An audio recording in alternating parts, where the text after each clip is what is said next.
Truth gets complicated. When pressure is applied, it can bend, it can break, it can be forced into hiding. When a government becomes too powerful, speaking truth out loud becomes a dangerous act. Protests can be crushed. Dissenters can be silenced. When the streets are not safe for open opposition, literature picks up the fight. It becomes a covert operation for the soul. Great books have always been resistance, a quiet but powerful challenge to authority. They don't need armies or weapons. Plant an idea, awaken a conscience, keep the memory of what is right alive.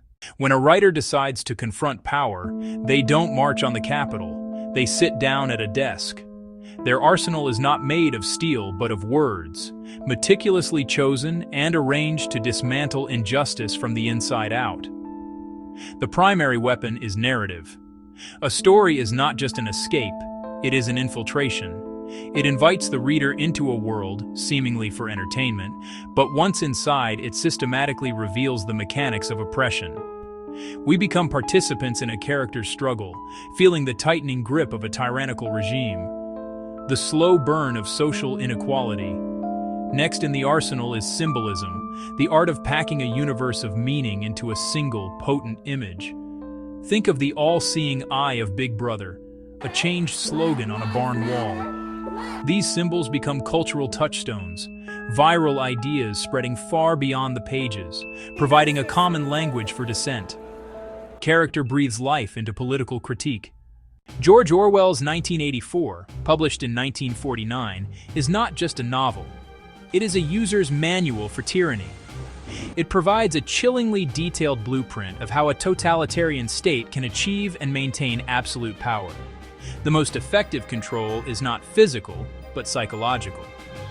The party doesn't just punish dissent, it seeks to eliminate the very possibility of it. Constant surveillance, relentless propaganda, deliberate corruption of language. The thought police, the telescreen. It broadcasts propaganda and watches at all times, creating perpetual performance, where any unorthodox word could lead to arrest. The fear of being watched erases the private life. George Orwell's other masterpiece, Animal Farm, uses the simple, disarming form of a fable to deliver a devastating political critique. Revolutions, no matter how noble, are dangerously susceptible to corruption from within. Liberation curdles into new tyranny, the cyclical nature of power.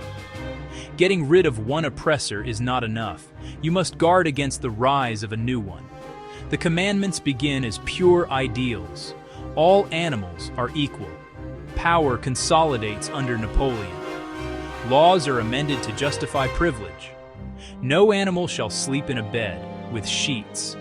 All animals are equal, but some are more equal than others. Language legitimizes inequality and betrays the movement. In the end, pigs and men are indistinguishable. Changing the rulers is not the same as changing the system. Harriet Beecher, Stowe's Uncle Tom's Cabin, published in 1852, demonstrates a different kind of literary power, the power to awaken a nation's conscience. Systemic injustice cannot be sustained when its human cost is made emotionally real. The debate was abstract, economics and constitutional law. Stowe bypassed arguments and went straight for the heart. Eliza escapes across the frozen Ohio River, clutching her child, driven by the fear of being sold apart. Family separations made the cruelty undeniable.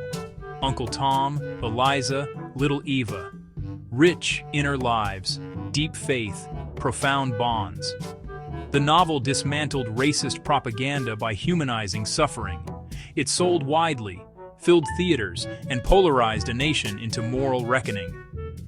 Legend exaggerates, but the truth holds. By making the nation's pain felt, the book helped pave the way for action and change. Alexander Solzhenitsyn's The Gulag Archipelago is not a novel, but an act of monumental defiance. Published in the West in 1973, serving as an undeniable testament to a vast network of forced labor camps. A regime's greatest crime and vulnerability is the truth it erases. He fused his experience with 227 testimonies, stitching fragments into a colossal indictment. not theory, concrete detail, a catalog of suffering, arrests by night, confessions coerced, inhuman transport, starvation and slave labor. He wrote in secret, fearing the KGB. Pages buried, copies shared in trust. When seized, he authorized publication, risking arrest and exile. It was evidence, personal testimony, and analysis. Whispers became a roar heard worldwide, a monument to bearing witness that power could not silence. When literature successfully challenges power, power inevitably pushes back. The history of confrontational writing is a history of censorship, punishment, exile. Banning a book admits its influence. Theatrical warnings, burnings, removals, refusals to publish. The message, stay silent or be silenced. When books aren't enough, power targets the writer. Public condemnation, revoked passports, exile, James Joyce, Bertolt Brecht, Alexander Solzhenitsyn.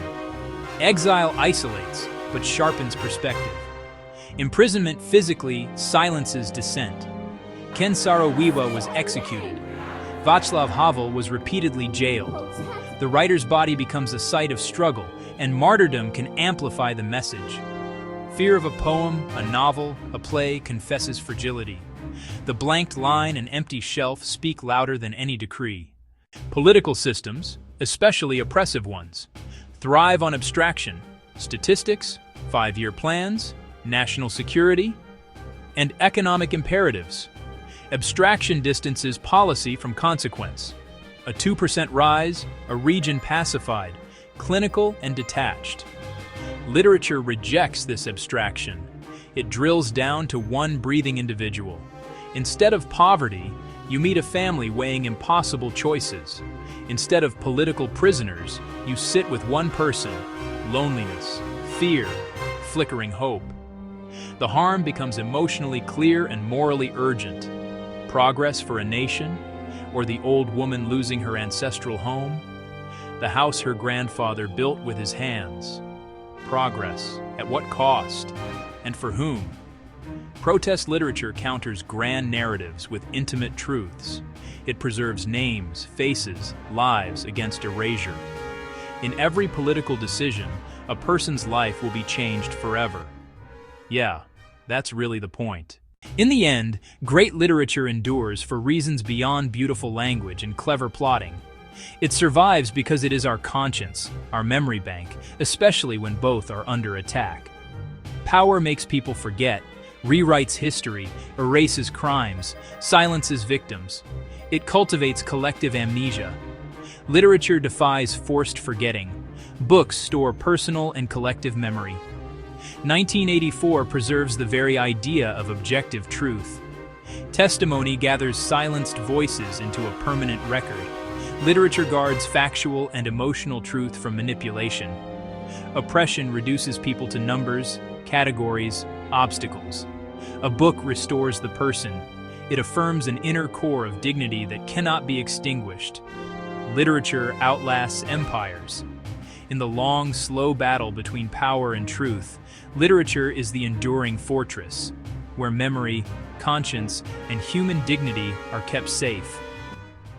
Well, that's the closing thought.